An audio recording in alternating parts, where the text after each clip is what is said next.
Hello everyone, how are you doing? I hope that you are doing so very well. Today I'm here to talk to you about a little book called The Wrath and the Dawn by Renée Ahdieh. Had to look up how to pronounce her name. Glad I did because I would have been completely wrong. As always, I have no notes and no plan, so this book review may be crazy. And also there will be non-spoilery section before the spoilery section, so don't you worry. The first thing that I want to say is that this book is phenomenal. It has just surpassed ACOTAR as my #1 read of the year so far. It's that good, guys. This book is based off of 1001 Nights. If you don't know anything about 1001 Nights, it's about a king who keeps killing his new brides night after night. Then one girl shows up and she starts telling him a story but doesn't end it, keeps it going till the dawn so she can stay alive, and that goes on for 1001 Nights. There's a lot of different stories mixed into 1001 Nights, one of which is Aladdin, which I'm sure most of you will know from the Disney movie. So if you're not intrigued already, you should be. The reason I picked this book up is because Jillian over at Bookish and Nerdy was tweeting about it nonstop and was like, oh my gosh, I love this book, it's so good, and just kept going on. I was like, okay, what the crap was this book? I feel like I just need to read it. Then I got it and oh my gosh, was blown away. I gave this book a 5 of 5 stars. I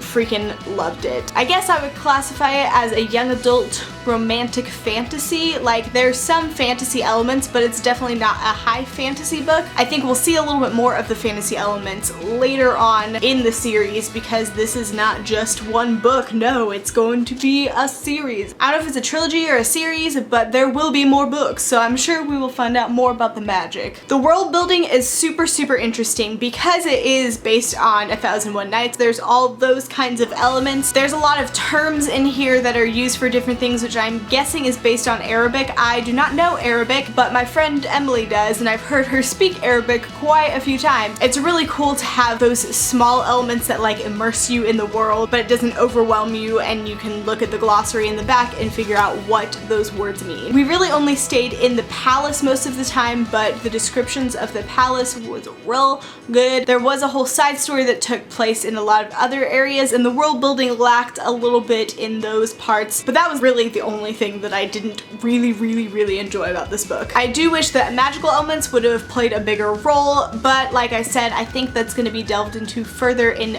other books. I think that the author held those back a little bit more, gave just enough to put some intrigue in there, and then she's going to explain it in the later books. The writing in this book is freaking beautiful. I don't even know how to explain it. It's just really beautifully written, and it's really easy to read because of that, and you're like, oh my gosh, let me just read more of this beautiful writing and beautiful story. Oh my gosh. And related to that, the story was also really good. It was really engaging besides those parts with the side story. Those were not as interesting. They were just kind of necessary to figure out what was going on, but it wasn't like super exciting like everything else. But the story part in the palace, that's a force to be reckoned with. And last but certainly not least, the characters are so good. I'm probably gonna mispronounce all the names in this section. Sorry about it. We've got our main character, Shahrazad, who is the sassiest of all. You think you've read sassy characters before. You've not. She's definitely up there with Selena Sardothian, and I would even say she's a little bit sassier than Selena because she is in this situation where she's expecting the king to kill her at any moment in time. She really has nothing to lose, so she kind of runs her mouth whenever she wants. She's gonna say whatever she wants, whenever she wants, gonna let you know how she feels. She's not afraid to put herself out there. She's not afraid to say what needs to be said, and she does that even if it gets her in trouble. Then we have got Khalid, who is the king, the caliph. He's definitely a tortured soul, and he is kind of evil. You can't like excuse what he does. You get a hint that there might be something more going on there from the very first chapter that's pretty mysterious, if I do say so myself, but you still don't know. All you know is he's killing girls every night and you're like, what's going on? Then you've got Jalal, who is Khalid's best friend. He is the son of the captain of the guard, and he's hilarious as well. He's definitely like the sidekick kind of guy who's there to make the jokes and soften down the main character, Shazi. I'm gonna call her Shazi because that's her nickname in the book, and it's also easier to say than her normal name. Then you've also got Shazi's maid, whose name is Despina. She is a Greek girl in this Arab Arab world, which is really interesting to have that different side of things. And she's also pretty sassy in her own right. Even though she's more of a friend to Shazi, she's not afraid to call her out on her crap. And that is something that I loved about her. Then you've got the side characters in that side story that kind of merge with the main story a little bit. Tariq and Rahim. Tariq is basically just trying to save Shazi the whole book. Tariq was Shazi's friend, kind of lover, and he's trying to like save her and is like, oh my gosh, I'm so sad that she's with the king. Why did she sacrifice herself? Because that's a thing that she does. Forgot to say that. She sacrifices herself. So he kind of goes about his own means of trying to save her. His side plot is kind of interesting, necessary to understand what's going on, but I didn't really love it. He was also super obnoxious. Dude,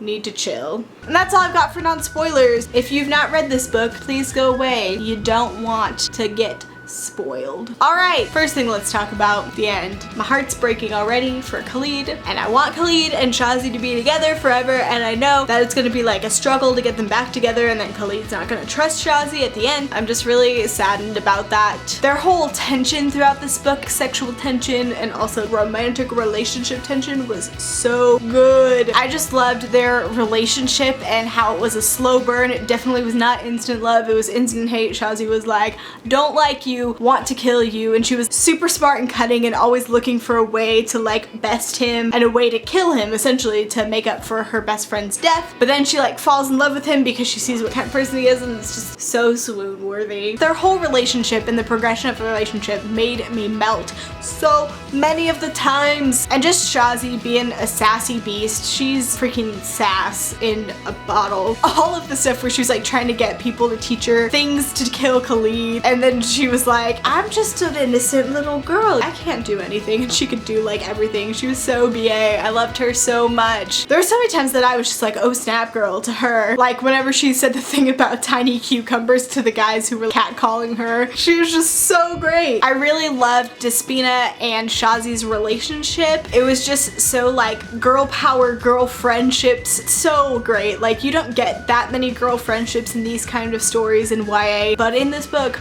we got a girl friendship. Wrath of the Dawn, you're winning at life. Khalid was just a really interesting character because you figure something is going on, but he's also killing girls, but you're like, that's not the whole story. And then you find out about the curse and you're like, oh my baby Khalid, you've had to have all these girls killed and it's crushed your soul and spirit. Those apology letters he wrote to the families but never sent to them, my heart just broke. It broke into a million pieces. Tariq, I understand that he loved Shazi and that's what he was acting out of. I wanted to punch him in the face because I was like, you don't know what Shazi's feeling. You're not even asking her. You're just like, I'm gonna take you away from here because I know that's what you want. And you don't know that that's what she wants. Rahim didn't really play a huge part, so it's kind of like, all right, Rahim, what's up with you? And then her dad got like super creepy at the end with all that magic stuff. He gotta kill a bunch of people. It feels like his curse is maybe taking over the other curse, or maybe his curse is gonna be worse than the other curse. I don't really know what's going on with her dad, but he creeped me out like hardcore. Also, Shazi's sister, you see her at the beginning and then you hear that she's at the house, but then you don't see her again. It's like, poof, where's Shazi's sister go? I wonder if she is gonna play a part in the later books. No idea if that's gonna be a thing. We'll see. All the like meta-ness in the book was cool, like the stories obviously because it is a retelling of 1001 Nights, but then you got the flying carpet that's responding to the magic in Shazi and the guy who offers to train her. Oh my gosh, the flying carpet thing was so cool. Like, are we gonna have a genie? Is that gonna be a thing in the later books? I'm so down for a genie. Can we just have a friend like me be playing in the background? So good. Freaking magic carpet. Oh my gosh, so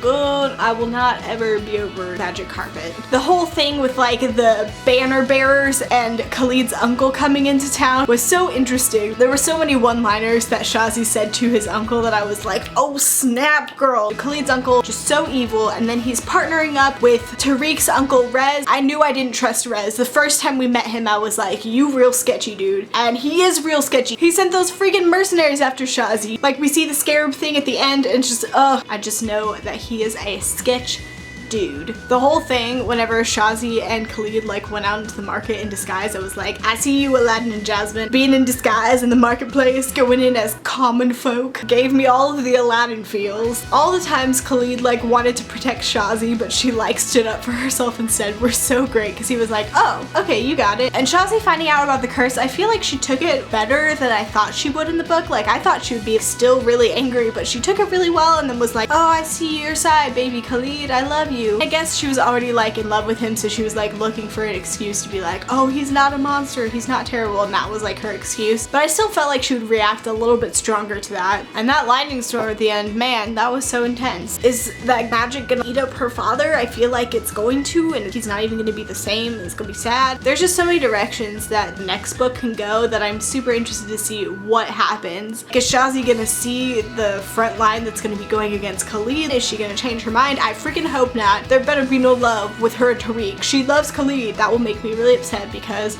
Khalid and Shazi, OTP forever. I think that's all I want to say on that. There's probably some things that I missed, so if you want to talk about some spoilers, do the whole thing where you make your comment that's not spoilery, then say spoiler and enter down a bunch of times, and then say your comment so people know that there will be a spoiler there and they can avoid it. And then we can talk about the spoilers. Yeah? Yeah? Okay. Overall, like I said, what a great book. I love it. I already want to reread it. It's so good. Everybody read it, please. Everybody read it. Read it, read it, read it, read it. Thank you so much for watching this video, and I'll see you next time. Bye.